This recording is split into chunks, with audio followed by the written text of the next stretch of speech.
This is Three Brothers Movie Reviews, and we just saw John Wick Chapter 3 Parabellum. The film picks up right where the second film left off. John has been declared excommunicado because he killed the villain in the last film on continental grounds. And it is open season for every assassin in town who wants a slice of the pie. So John groups together with everyone he can trust to try to fight to survive. So this video is going to be spoiler filled, and it's going to be pretty messy too because we just saw it and we have so many mixed thoughts. Partially enjoy it, partially disliked it. The long and short of it is, if you've liked the first and second John Wick movie, there's no reason not to see this movie. Absolutely, you should. It's definitely worth seeing, and we don't hate it. Like I think we both said, like it's not bad, but it's really disappointing. It's going to be very hard to talk about this movie without going into spoilers. Yeah, because of events that play out that really. It's really probably going to color your experience with the movie, how you feel about how certain events play out. Yeah. What do you want to talk about first? I want to talk about the title. I actually think what's interesting is I didn't know what the title meant. I didn't either. Until they reveal it in the movie, which is a cool concept. It's Winston right before the climax jumps into high gear. I don't know if it's from The Art of War or some old text, but he speaks the phrase, if you want peace, prepare for war. That's right. And that's what Parabellum is, prepare for war. So this is essentially John Wick, the war movie, which for the most part it really sticks to that theme pretty well. Like John is basically in a war for his own life against basically 1 out of 20 people in New York apparently is an assassin. Yeah. So he spends the first 20-30 minutes of this movie just trying not to die. And then it kind of transitions up to what we end up getting as a big fight at the end of the Continental. Yeah. So I think that in concept, I like this idea. In concept, I like the idea of John Wick versus everyone. Which, do you remember that awesome poster that they showed, the teaser poster? Yeah, they always have that. There's the homage poster with everyone pointing their guns at him at the exact same time to old Hollywood, and now you have that with just a crowd of people and just him. Right. That's what I figured we were in for, but because that's what they said. I'll kill them. I'll kill all of them. He says that at the end of the second movie, and I figured this one was going to be mostly about John. I figured we weren't going to get quite as much as the Continental, not as much of the High Table. I figured this would be mostly a grounded, his perspective, not as much as the world, just he goes place to place. He's just doing his best to survive and trying to get out. Get out for a last time and never come back. And that's, I think, one of the things that has always been interesting about the John Wick movies is John is, relatively speaking, a normal person in a very colorful world. Obviously, he's an assassin that has this extremely poetic and scary reputation amongst other assassins. But generally, when he comes across other assassins, they're more colorful than he is. Exactly. We like him because he seems a little more normal and down to earth, but it's always interesting when he runs into someone colorful who's like, oh, hello, Mr. Wick. The interesting thing is, I feel like this movie suffers a little bit because most of the people John interacts with he doesn't know. Yeah, that's right. Generally when you meet someone new, you tend to get a good read on them by how John reads them. The scene where he's gearing up inside of the second John Wick movie right before he's going to go to the party. Right. There's all those people. It's implied he knows them already. Yeah. But you don't even get he's done business before. You don't even get extensive dialogue, but it's just the way that he's talking to them. When they're giving him his suit and he says tactical tie. There's you get a reading on every character that he interacts with just based on their manners and how they're talking to him, and you learn a little bit more about him. You're like, okay, he was in Rome and he did some stuff at one point, or he did maybe multiple things out here. This is interesting. This movie, you were talking about, you expect it to be a lot more about John. Yeah. And I think part of what you would expect from a John Wick movie is that he would interact with people from his past. Yes. You learn more about him through those people, and you do to an extent. You meet Sophia, Sophia, played by Halle Berry, who essentially is someone who John. She's indebted to John. Yeah. He did something, and it's implied that he put her daughter somewhere safe so that she wouldn't be put at risk because her mom's an assassin. Yeah. But she's only in the second act. She's largely isolated from the main story. Like literally 3 scenes. That's what's in my mind right Yeah. now. And it's One of them being an action scene. Yeah. It's really strange how they used her in this movie, where it's like she's a starring role, and you'd imagine like she's the new character introduced, and she was of all the characters introduced, she was probably the most interesting one. She had a really cool dialogue scene at the beginning, but I figured she would come back after New York. I figured you'd have one of those moments where like she gets the text on the phone or something like that for like, you know, the calls that are coming in through the Continental, and then comes back to fight or something like that. But they don't do anything with her after the second act. So We talked about this, but one of the interesting things about these movies is that for all intents and purposes, they're gritty westerns. Yeah. Set in the middle of modern New York City. Lots of standoffs, lots of wide shots between them, like a lot of like Sergio Leone movies, like the characters have very basic desires. Yeah. They're not extremely complex, but they're very what's the word for it? They're very Driven? passionate drives. Exactly. And so you are interested in it because they have very simple but very passionate drives. In the first movie, John Wick's a retired assassin who gets thrown back into the game because the only remembrances of his past wife are taken away from him by an asshole kid, basically. Yeah. And he goes after him, and like that's kind of the driving force of the movie. I want revenge because you took away my tools of mourning. In the second movie, it's okay. You have a marker. I am indebted to you. I will fulfill that debt. Oh, you screwed me over. Now I'm gonna kill you. Very simple, very basic. In this movie, there's not really a clear want that John has. Yeah. Like what you're led to believe from the second movie is that when he's excommunicated from the Continental, you expect from his dialogue with Winston that he's like, bring it on.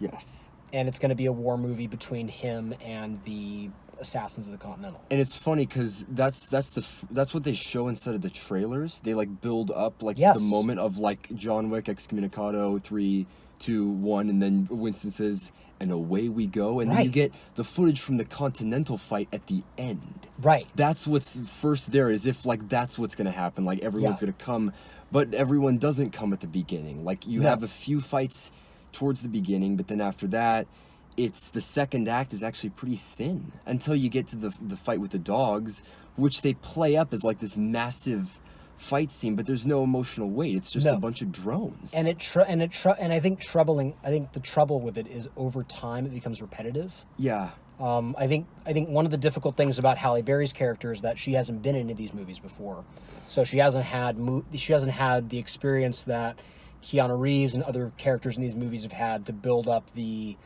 to really be able to sell a fight scene. Like Keanu Reeves really sells his fight scene. Like when it looks like he's taking a punch, it looks like he's taking a punch. When he's giving it out, it looks like he's giving it out. Like you buy his physicality in the scene. With Halle Berry, I feel like they were, maybe because she didn't have enough time to prepare, and I don't want to put this on her, I think they were leaning on her gunmanship more than her fighting, and I think it made it feel less exciting because it was just boom, boom, boom, boom, dog, get someone I can't get right now, boom, boom, boom, boom, dog, get someone I can't get right now, and essentially repeat. There was very little flavor, as you would generally get. Like in one of my favorite scenes in the movie early on, John fights with like these several assailants in an antique weapons room, and at one point they realize they're in an antique weapons room. And so they just start pulling knives and like axes and just throwing it at each other. And it becomes this really funny, really strange, very exciting scene. Yeah. Because it has a full story within it. As a scene, it has a beginning, middle, and end. John is outnumbered. He doesn't have a good weapon. He has like one gun with one bullet. Yeah. And then in the middle, holy cow, we're in the middle of a bunch of knives. Let's throw a bunch of knives at each other. He gets the upper hand, starts like using them as shields and whatnot. And ultimately, he emerges triumphant. Yeah. And you have the fight at the end with the two lead stuntmen from the Raid movies. Absolutely. It's really cool, and you can tell like you're like those stuntmen are people who know how to like use martial arts, and he clearly can too. I'm like they're doing a fantastic job. They almost nod a little bit at the camera there towards the end when the two stuntmen like knock him to the ground and they say like, it is an honor to fight with you, Mr. Wick. And it's like, we're knocking a little bit on the door, but it's fun because like it's the Raid meets John Wick. Exactly. How fun is that? You have to say something. I remember I was thinking that. I remember I was like, holy crap, they're playing this up as that with like both of them fighting him at the same time. Right. I'm like, yeah, it's so cool. Like there's lots of like stuff like that with the action, which they play with well. But yeah, like Halle Berry in that scene of like, I remember I was thinking this, like a lot of people like with both the Raid and John Wick, they compare it to video games a lot. They're like, this is just a first-person shooter. Is this just an action movie? I'm like, it depends on how you play it. Like inside of the first John Wick, yeah, there's lots of scenes where John is just going around headshot, but you can tell he's getting invested in the role. He's actually there. He's fighting. That's what makes the action great. Same in the Raid. They're like they clearly got people who knew how to use Penchak Silot, and that's what makes the action investing. With Halle Berry, she's just shooting, like, it's just gun, like, not a lot of physicality, and I'm like, this feels like a video game. It feels like gun, press B to have dog attack, and it's like... That's one of the troubles, I think. One of the neat things about John Wick movies is that John Wick is played up as this, like, invincible, scary boogeyman to assassins. Like, he's the guy that keeps assassins up at night. But what's interesting is in almost every fight scene with him, he's almost always at a disadvantage. That's right. He almost always doesn't have a gun while his enemy has a gun, or he almost only has a knife when his enemy has a sword. Like, he's always having to get creative, get inventive. What I think the movies, including this one, do really well is handling fight scenes in a way where you're invested. You never just feel like the hero is going to get out of it unscathed. You always feel like there is danger. You always feel like John's just at a little bit of a disadvantage. He's always outnumbered. There's like one guy's a little bit tougher than him. Like, I love that scene at the very beginning. He goes to the library to find the book with his all his stuff hidden away, and this massive guy, he's like 7 feet tall, up here looking down at him. That was fun for a couple reasons. One, he knew John. So they had some fun little dialogue where John was like, come on, man, I got like 15 minutes. He's like, who's going to know? He's like, you really want to do this? And at one point, John is literally just beating this guy's head in with a book because he's spent like the first couple minutes of this fight just not phasing this guy at all, punching him in the face, going for body shots, going for leg shots. This guy's not having it. So by the end, he's just like, just like shattering this book into his mouth. I think he like dislocates his jaw by turning the book. It's like, that was one of my favorite fights. And they're in a library, so you hear in the background people going like, shh. It was really funny. Yeah, like, it's frustrating, man. I just used that word before. There's a lot. This is the thing. We talked about this. Like, the most memorable scenes to you in the John Wick movies have traditionally been the fight scenes. Yeah. For me, it's a little different. For me, it's usually like big dramatic moments. Yeah. Big moments in the plot where you're like, whoa. And honestly, different people draw different things away from it. And I said this to you. And both things are valid. And I said this to you. What I loved so much about John Wick Chapter 2, and I rewatched it with you before, like in preparation of this, is I paid attention to the time, and the first hour of John Wick, there's like barely any fight scenes at all. You have that awesome opening with like the cabs, but after that, it's all quiet. It's all just dialogue scenes and building up, and then after that, the next hour is all payoff. It's all action, and I'm like, that is the perfect way to describe a John Wick movie, or at least the good ones. Is like, it's just as much about the character development as it is about the action, and and you never get worn out with the fights. Yeah, which can be a danger with action movies. It's like by the time you get to the end, you're just like, I've seen it all. More action. I've seen it all. Yeah, it's like the further you get into like the Die Hard movies, like the more absurd they have to make the scenarios that John McClane survives. Exactly. And then by the time you get to Die Hard 5, it's all dispassionate. It's all just bullets and jumping into radioactive water. That movie sucks. But like, in this movie, the action itself is interesting. Yes. But the emotional weight is always gone. It never drags. Like, I love the ending fight at the Continental. That's awesome with the armor-piercing rounds. But like, none of the fights. It doesn't really tie to something that John wants. Yeah, like I said, there's what the John Wick movies have is a fantastic use of cause and effect. That's like, Yeah. that's the basis of the first two John Wick movies. Is just like this happens, therefore this needs to happen. And like Yes. what you follow through is the in between, the plus. Yeah. And like in this movie, it's complicated, but it loses the fundamental core of what makes John Wick interesting. And It's almost like they, rather than spending the first act and the second act building to the third act, they had the first act and third act be like normally what you would have in the third act. Exactly. And then your second act is what the buildup is. But by the time you get to the second act, you're already a little bit worn out. Plus, you have the massive action sequence with the dogs. Right. It's like There's not really any room to breathe to let the plot kind of kick into high gear. Like, I think the best plot scene in this movie happens towards the end, when John returns to the Continental and has that conversation with Winston in the glass room. Yeah, that was great. Like, it was two characters you care about who are having a real conversation about the stakes going into the climax. Yeah, but that was an abandoned Chekhov's gun, because essentially they declare that as like we can, like, let's wage war and like make this ourselves. But at the end, Winston submits to the high table, and it's like, what? So are we going to just go into the ending? Yeah, let's Okay, go into the so ending. I think you and I have differing opinions here. Yeah. I think you have a valid opinion because you're basing it off of what's shown on screen, which is what you do in a movie. Like, what they show you is truth. Yeah. Or unless they give you some reason to doubt what you show on screen. Yeah. And of course, you can do that well. You can deceive the audience and like trick them later on. But But this here are is one the movie facts. standing by itself. On the Continental roof, John, the concierge, Winston, and the adjudicator all have a parlay after the fight in the Continental to decide what's going to happen.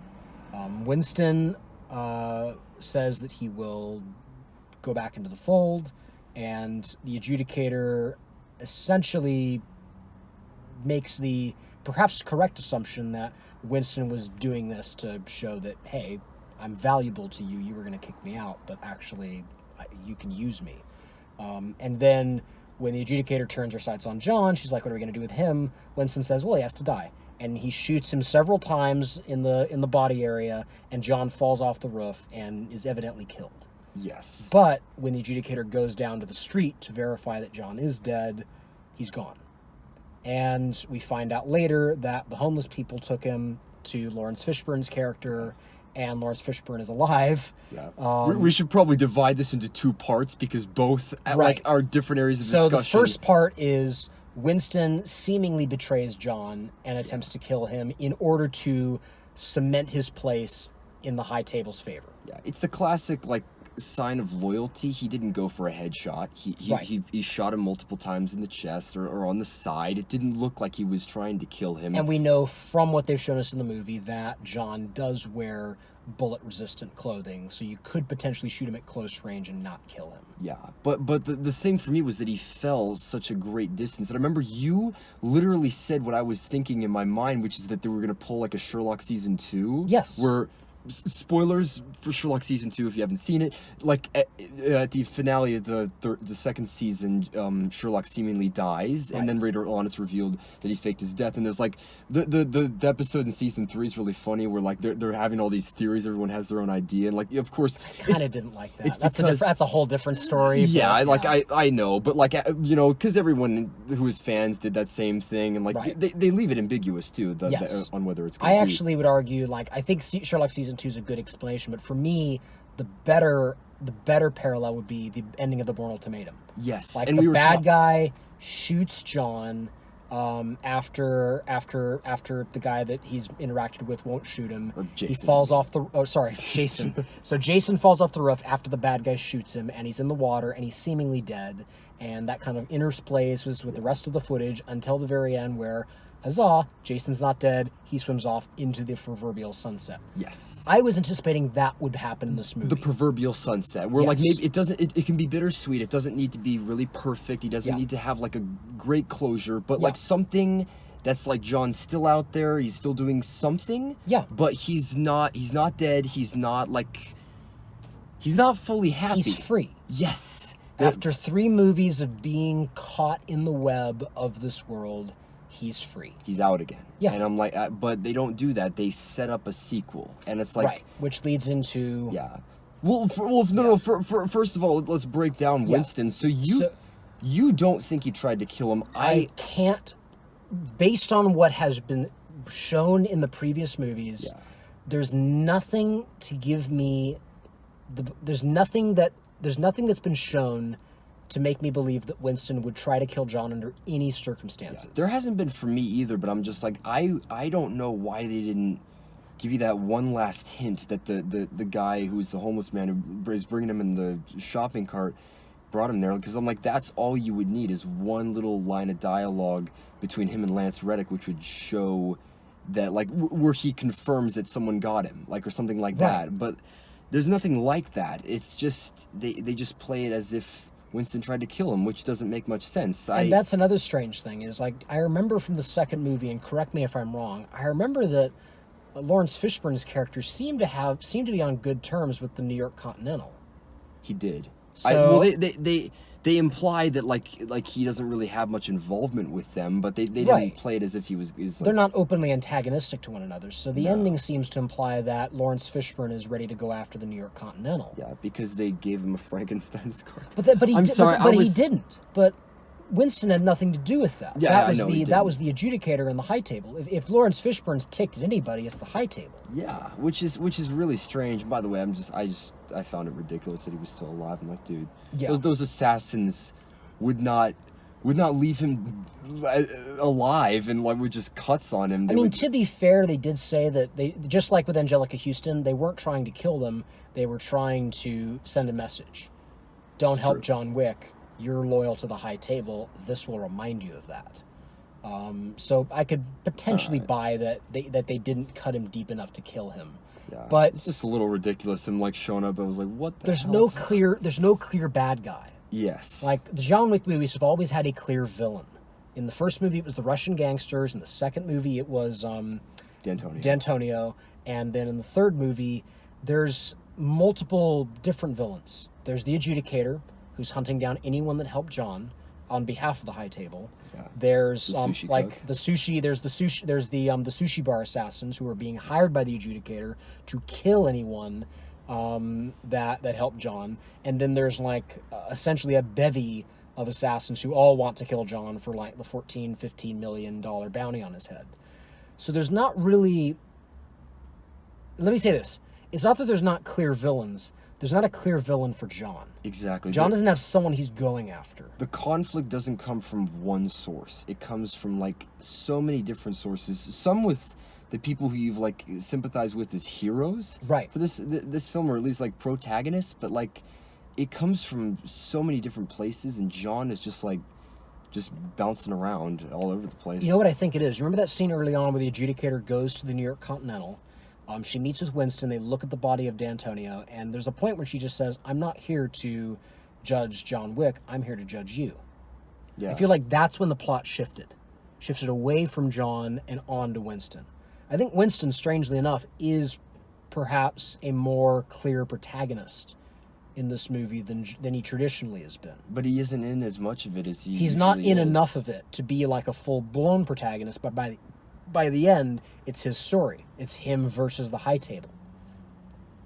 John's just kind of along for the ride, helping out his father figure.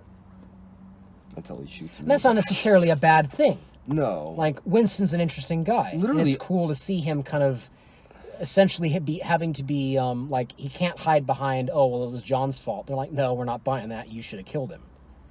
Yeah. So he has to kind of deal with, that's kind of the theme they keep bringing up in the movie is consequences. Like, Halle Berry has to deal with the consequences of being in debt to John. John has to deal with the consequences of shooting a man in the Continental. Winston has to deal with the consequences of letting a man shoot another one and shoot another member in the Continental. So there's plenty of stuff there that's good, but I feel like the ending really invalidates a lot of it. And this is the thing. I'm completely open to the possibility that I was invested in this being a finale. Yeah. That what I expected from this movie was it to have closure, it to be the final element of a trilogy. Well, it doesn't need to be the final element of a trilogy. It just needs to be an element of something. What exactly is this movie? Like, I can't think of a third movie that's like this, and like what is it this movie trying to do? Is it just a placeholder for like the fourth film, which is just going to be war? Because I thought that was what this movie could have been. Right. I think we talked about this. Like, I was strangely, like, as exciting as that last scene was when they're fighting the high table, like heavily armored assassins. I was expecting there to be more people there. Essentially, it's John, the concierge, and some red shirts. Yeah. And who literally all get run into the line of fire and die. Right. I was like, what the hell was that all about? Yeah. So I was expecting it to be more of a the Assassins of New York versus the Assassins of the High Table. Yeah, like all the people who Right. John knows or have gone to, given a coin to, like Essentially, yeah. what our second act fight was. Yeah. It's John and his allies versus the bad guys. Yeah. I expected that to be more what the ending of this movie was, and largely it wasn't. Like, Lance Reddick basically like fought people alone. Yeah. John fought people alone. They were just in the same vicinity. Yeah. So it's strange. Like, honestly, I I was- expected this to be an ending, Yeah. and it wasn't. It was a setup to another movie.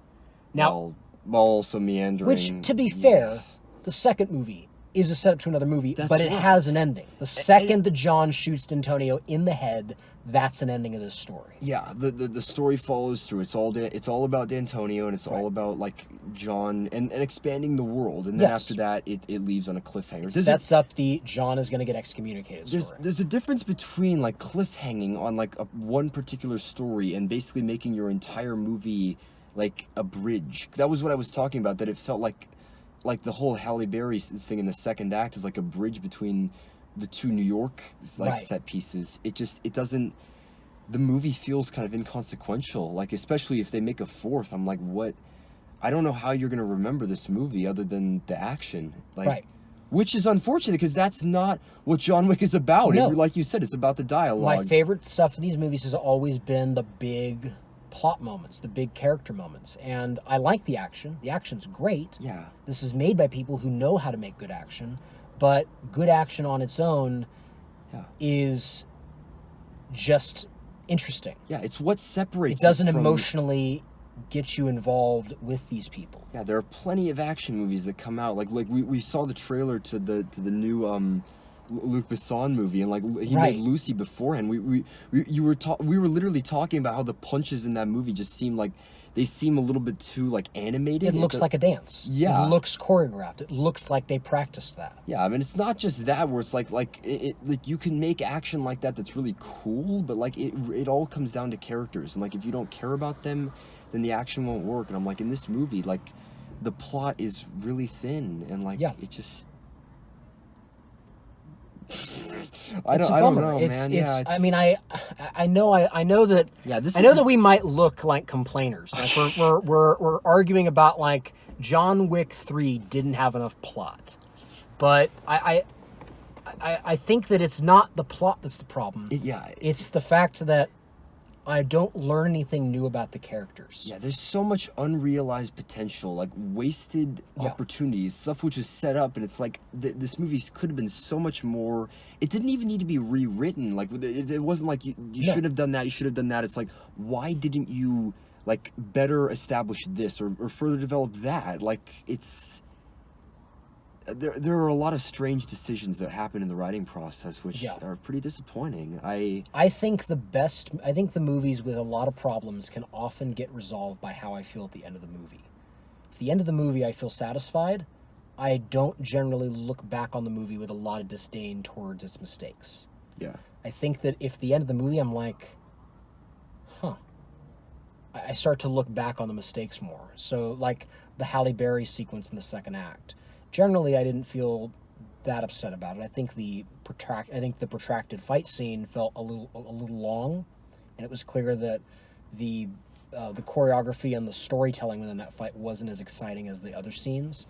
But I think that because the ending really didn't feel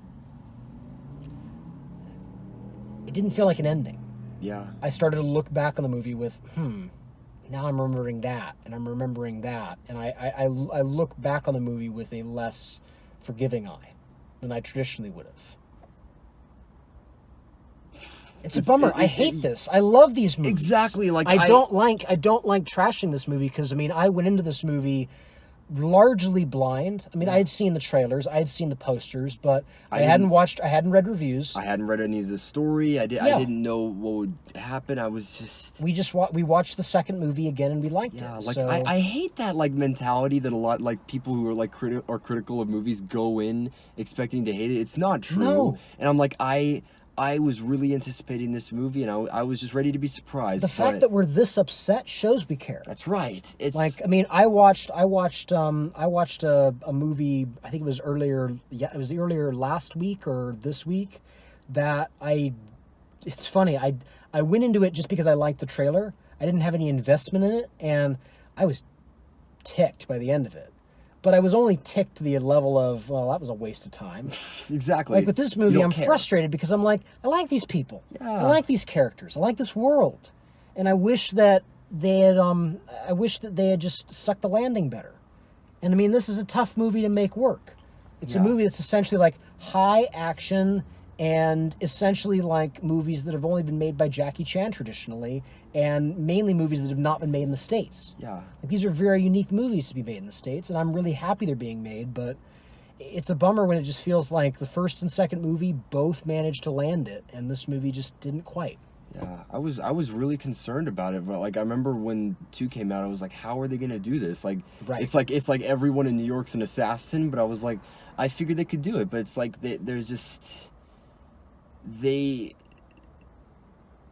it could have been a lot simpler and a lot more effective. Like it lost focus. It did. They complicated things which didn't need to be complicated, and they kind of lost what made the original John Wick's great. So, do you have anything, the type of grade or like that you could give us? I mean, like. Grades in itself don't need to be definitive, man. Right. Like it's true. You can have differing opinions as long as like just as if you get new information or if you rewatch it. But it's like, okay, I'm willing to grade it. It's tough. Overall, I liked it. However the ending makes me feel, however I feel that it enhances the less interesting parts of the movie as opposed to enhancing the overall movie as a whole, I still liked the movie. There were still a lot of scenes that individually were exciting, but as a whole I think it suffered. So I'm stuck between 2. Okay, I think I'm gonna give the movie a C+. I was bouncing between a C+ and a B-, but I think if I have to think of the movie as a whole, not just individually in terms of the sequences that I like, which there are many of, as a whole, I think the movie is a C+. I liked it, but overall, it's largely unsatisfying as in both as its own movie, and I think within the now trilogy of movies that exist, like both John Wick 1 and John Wick 2, easily high B's, low A's. If I haven't graded them individually, but they're great movies. Yeah. This is the first movie where I'm just like, man, it's largely unsatisfying. Despite there being a lot I like in it, despite there being characters I like, overall, the end of the movie, I felt disappointed. And I wished that they had managed to figure out a way to nail the landing better. Yeah. I was stuck between the 2 grades that you gave me as well. Like that's C+, B- is the range that I would fit in. I'm gonna go the same with the C+. I find the movie kind of disappointing. There's like you said, there's so much strength in this movie. There's so much in the way of great action and like fun set pieces and a good story outline. Like. Right. There's a lot of potential, but like that potential can only get you so far. And with characters that you previously established, you could have done so much. And I'm like, I see greatness in the movie, but you just needed to alter a few things. You could have twisted things around, and I don't understand why they chose to do a lot of the things they did. Where I'm like, if you'd simplified this, if you'd gone a different route, you could have made a lot more of a cohesive film. But right.